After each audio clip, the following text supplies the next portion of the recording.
Banyak orang menganggap bahwa kesuksesan itu hanya bisa diraih dari bangku sekolah, di mana faktor-faktor penentu seperti kepintaran, kecerdasan, IQ itu merupakan satu-satunya faktor penentu seorang itu bisa sukses. Ternyata faktor-faktor seperti kepintaran, kecerdasan, atau IQ itu hanya segelintir faktor atau cara bagaimana seorang itu bisa sukses. Halo teman-teman semuanya, ketemu lagi di channel ini. Setelah sekian lama aku nggak bikin konten tentang review buku, akhirnya bisa juga menyempatkan waktunya karena beberapa bulan yang lalu sempat disibukkan dengan biasalah mahasiswa tingkat akhir, kemudian juga ada magang juga beberapa bulan.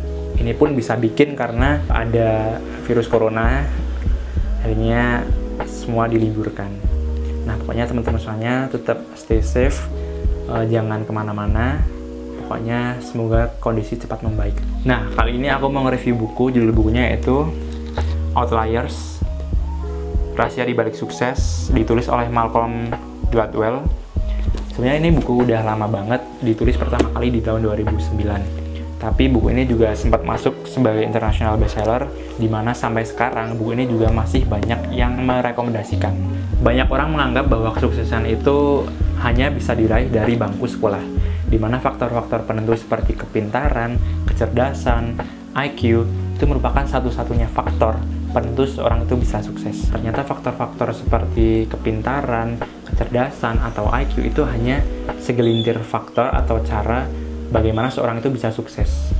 Nah, dalam buku yang saya baca ini, Outliers, Malcolm Gladwell itu menjelaskan semuanya dengan gamblang. Orang yang sukses di dunia ini ternyata memiliki pola-pola tertentu dalam mencapai kesuksesannya yang tidak banyak orang yang tahu, dimana seperti faktor keluarga, tempat, kapan, dan dimana kita dilahirkan itu mempengaruhi seberapa besar kesuksesan kita nantinya. Selain itu, alasan kenapa orang jenius tidak semuanya pasti akan sukses itu berhubungan dengan generasi, keluarga, budaya, dan kelas sosial. Dan kali ini aku akan merangkumkan pattern-pattern yang sudah dijelaskan oleh Malcolm Gladwell dalam buku ini, yang mungkin bisa bermanfaat buat teman-teman semuanya, yang mungkin juga bisa menjadi guidance of life buat teman-teman dalam mencapai kesuksesan teman-teman nantinya. Yang pertama, yaitu kapan kita dilahirkan.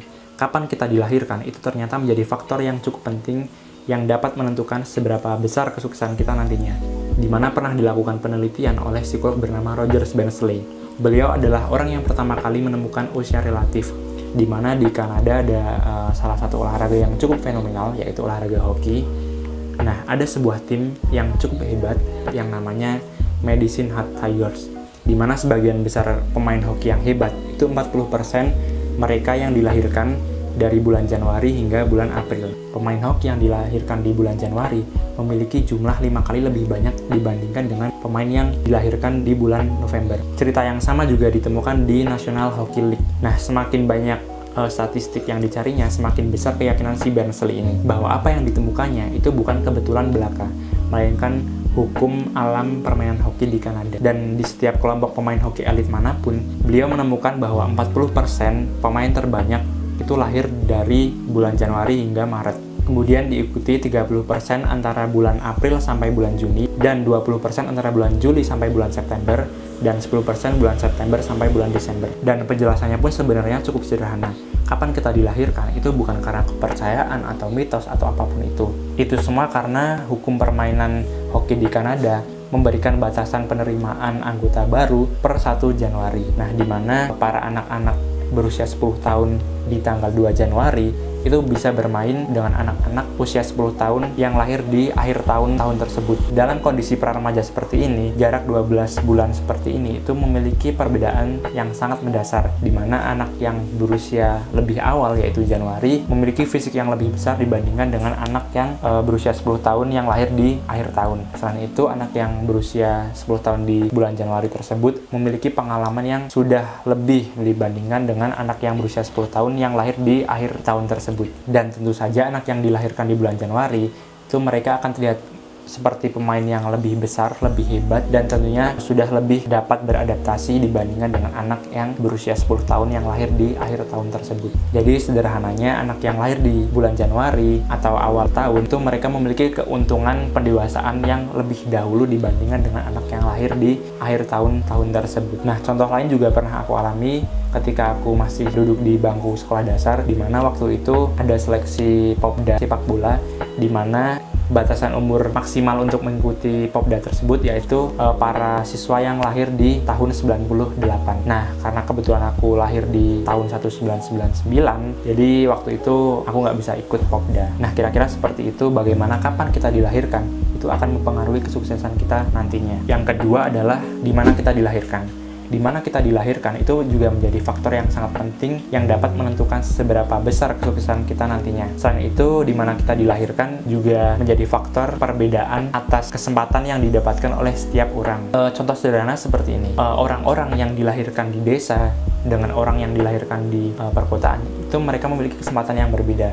Di mana orang yang lahir di kota itu mereka memiliki serangkaian akses atau kesempatan di mana mereka bisa mendapatkan serangkaian proses yang bisa menunjang faktor kesuksesan mereka, yaitu seperti pendidikan, ilmu, lingkungan, dan lain-lain. Akan tetapi orang yang lahir di desa itu mereka tidak memiliki kesempatan sebanyak mereka yang dilahirkan di kota. Mereka tidak memiliki akses pendidikan yang baik, lingkungan yang positif untuk bertumbuh, kemudian fasilitas lain yang mungkin bisa mengantarkan kesuksesan mereka masing-masing. Nah, perbedaan di mana kita bertumbuh ini akan menentukan kesuksesan tiap-tiap orang. Yang ketiga adalah hukum 10.000 jam. Karena kesuksesan adalah bakat ditambah dengan latihan. Begitulah yang dikatakan oleh Malcolm Gladwell. Di awal tahun 90-an, psikolog bernama K. Anders Ericsson melakukan penelitian bersama dua rekannya di Academy of Music yang elit di Berlin. Mereka membagi para pemain biola ke dalam 3 kelompok. Kelompok pertama berisi pemain bintang, siswa dengan pemain biola solo kelas dunia. Di kelompok kedua, yaitu berisi dengan siswa yang memiliki rata-rata nilai bagus. Sedangkan di kelompok ketiga, yaitu berisi oleh para siswa yang biasa-biasa saja yang bercita-cita ingin menjadi guru musik. Kemudian semua pemain tersebut diajukan pertanyaan yang sama, yaitu selama karirnya mereka bermain biola, berapa lama mereka melakukan latihan. Semua orang yang ada di ketiga kelompok ini mulai bermain pada saat yang sama, yaitu di usia 5 tahun. Di tahun-tahun yang sama, semua orang ini melakukan latihan selama 2-3 jam setiap minggunya. Tetapi pada saat mereka berusia 8 tahun, perbedaan mulai terbentuk. Siswa yang menjadi pemain terbaik di kelasnya, mereka melakukan latihan lebih sering dibandingkan dengan teman-temannya. 6 jam seminggu di usia 9 tahun, 8 jam seminggu di usia 12 tahun, 16 jam seminggu di usia 14 tahun, dan terus meningkat sehingga di usia 20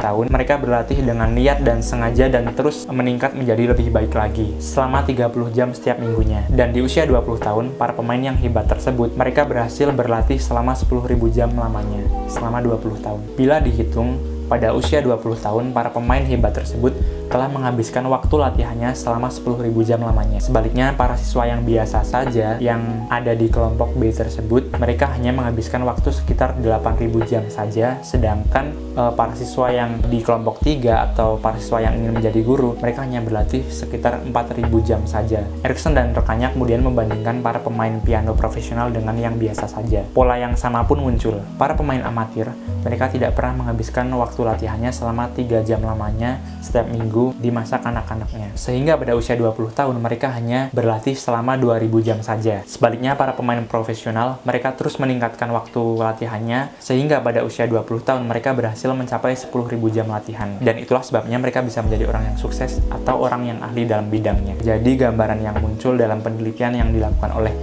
K. Anders Ericsson itu perlunya melakukan latihan selama 10.000 jam lamanya guna memperoleh keahlian apapun yang kita inginkan sehingga kita bisa menjadi ahli di bidang apapun yang kita mau. Yang keempat adalah background keluarga.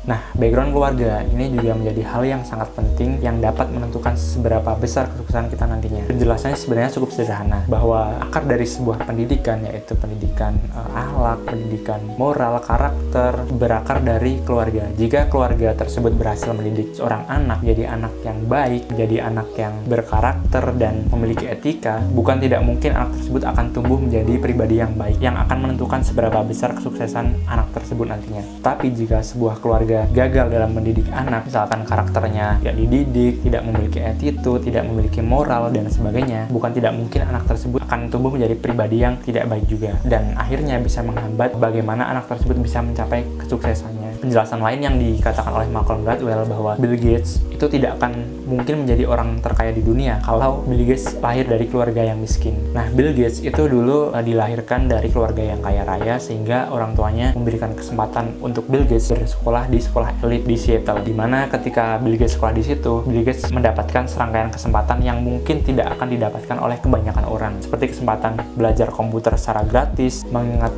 tahun itu di tahun 60-an, itu kan masih jarang banget sekolah yang bisa membeli komputer. Selain itu, Bill Gates juga mendapatkan kesempatan pertemanan, kemudian fasilitas-fasilitas lain di mana itu bisa menjadi shortcut Bill Gates dalam mencapai kesuksesan. Nah, beda cerita kalau kita dilahirkan dari keluarga yang, mohon maaf, miskin, itu kita kehilangan serangkaian kesempatan yang didapatkan oleh mereka yang lahir dari keluarga yang kaya raya. Misalkan kesempatan pendidikan, kesempatan bermain, kesempatan apapun itulah yang tidak didapatkan oleh mereka yang lahir di keluarga miskin. Dan yang kelima adalah lingkungan kita tumbuh. Nah, lingkungan kita tumbuh ini juga menjadi hal yang penting juga. Semua jadi penting ya, tapi penting semua sih. Lingkungan kita tumbuh ini menjadi hal yang sangat penting karena ada pepatah yang mengatakan seperti ini. Kalau kita bermain dengan orang jualan parfum, otomatis kita akan ketularan wanginya. Nah, ini juga bisa diterapkan dalam kehidupan sehari-hari. Kalau kita bermain dengan pencuri, perokok, atau orang yang minum minuman keras, bukan tidak mungkin kita akan ikut terbawa arus untuk minum keras, untuk merokok, atau bahkan mencuri. Tapi kalau kita tumbuh di lingkungan yang positif dan kompetitif, bukan tidak mungkin kita akan ketularan menjadi orang yang positif dan kompetitif. Selain itu, lingkungan kita tumbuh itu juga akan menjadi cerminan siapa diri kita, karena seorang itu dibentuk atas dasar lingkungan mereka. Jadi buat teman-teman semuanya, alangkah lebih baiknya kalau kita menjaga lingkungan kita dengan circle yang positif. Nah, yang terakhir yaitu keenam adalah momentum. Nah, momentum ini sebenarnya adalah pattern yang didapatkan oleh orang sukses, tapi tidak didapatkan oleh kebanyakan orang. Jadi, orang yang suksesnya berdasarkan momentum itu persentasenya sangat kecil sekali. Karena momentum itu didapatkan dari serangkaian kesempatan yang terakumulasi sehingga bertemu di tempat yang tepat dan di saat yang tepat. Bill Gates tidak akan menjadi orang terkaya di dunia kalau dia tidak bertemu dengan momentum. Dimana pada saat Bill Gates meluncurkan Microsoft, itu terjadi revolusi industri besar-besaran di Amerika. Nah, selain itu Bill Gates juga tidak akan pernah mendapatkan momentum keemasan tersebut jika Bill Gates tidak menyiapkan dirinya jauh-jauh hari.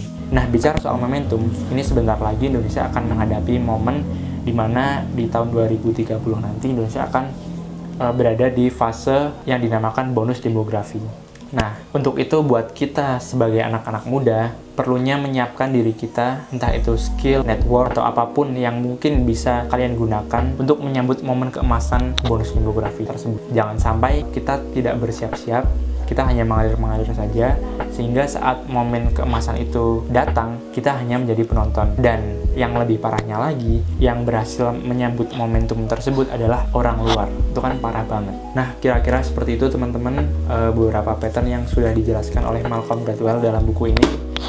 Semoga pattern-pattern tersebut bisa bermanfaat buat teman-teman yang bisa menjadikan guidance saat kalian mengambil keputusan untuk mencapai kesuksesan kalian.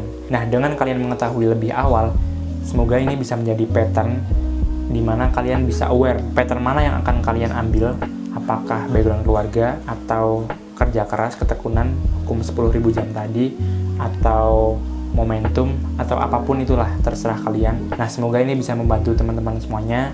Semoga ini bisa bermanfaat. Ambil segi positifnya saja, ambil yang kira-kira pas diterapkan dalam hidup kalian. Kalau kiranya tidak pas, ya udah nggak usah diterapin. Yang penting kalian udah tahu bagaimana orang-orang di luar sana mencapai kesuksesan yang mungkin tidak diceritakan oleh kebanyakan orang. Dan terakhir, kalau kita mau bekerja keras dan berusaha kreatif, insya Allah kita bisa membentuk dunia seperti apa yang kita inginkan. Jadi kesuksesan itu bukan didapatkan secara acak, tapi kesuksesan itu muncul dari serangkaian kesempatan dan keadaan yang hebat. Seperti yang sering disebut oleh para psikolog, di mana kesuksesan itu adalah keuntungan yang terakumulasi. Kapan dan di mana kita dilahirkan, apa pekerjaan orang tua kita, situasi saat kita tumbuh, itu membuat perbedaan yang sangat mencolok dalam bagaimana kita hidup di dunia ini selanjutnya.